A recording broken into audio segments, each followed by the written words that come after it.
Hello, everyone. My name is Hunter Badillo, and I'm the Capstone 2 lead for this semester's Community Connect Senior Design Project. Here are our team members. We have our Capstone 2 and Senior Project members on the right, and our Capstone 1 members on the left, with Castor Velasquez being our Capstone 1 lead. And listed below are our mentors and our professor. So today's world has many different avenues for communication. There are dozens of different social medias and different messaging applications that all try to shorten the distance between people. The purpose of Community Connect is to be a one-stop shop for locals during times of crisis. This platform is a place for people in a community to find news and resources that are essential to other locals that are also in that community. This platform was missing a lot of the main functionalities to achieve these goals, and our main focus was on the news and forum pages of the website. Here are some of the user stories we tackled during development. The design of the website was already in place from the last iteration of this project, and we were more focused on adding functionalities to those designs. So we needed a new news API for finding internet articles. We needed to change the composition of a user to include usernames for forum posts. We needed a place to store these forum posts. And so there were a lot of different functionalities that were built into this website during the project. Here are some of the technologies that we use to build the website. It's mostly written in JavaScript and Python. We use the Django web framework for the architecture of the site. Docker was used to deploy the site, and news data is the news API that we use to populate the news page.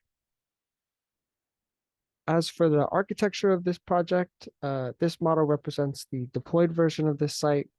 We use Django models to create the backend databases, and a Postgres Docker container is then used to store all the persistent data that's needed for this site. This website is then fully deployed on a KF SCIS virtual machine using a series of Docker containers. And once it's deployed on the FIU server, it is then accessible by other users. So since a lot of our changes revolve around the backend implementation, here is a conceptual model that we created and then implemented using Django models. This is just to get a better idea of the changes that happened during our development. The white bubbles and boxes are part of the database, are parts of the databases that were already created. And this semester's team implemented the blue part, which mainly focuses on storing forum page information. So the news page was a big part of our changes to this site.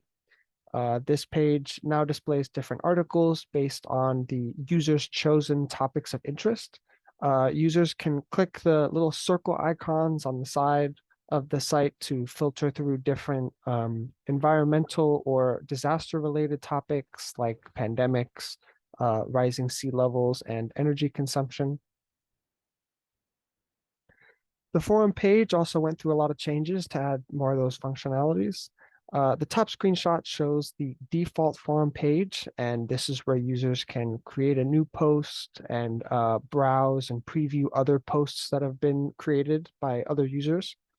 The side card on the top screenshot is where other posts would be displayed. If a user wants to read a specific post, they can then click on one of those preview posts. After clicking on one of those posts, they'd then be taken to this secondary page, which is the bottom screenshot.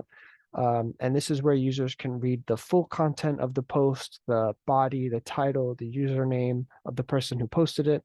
And then they also have the option to write a comment underneath that post. This project has obviously had its fair share of challenges, one of them being learning the technologies being used in this project.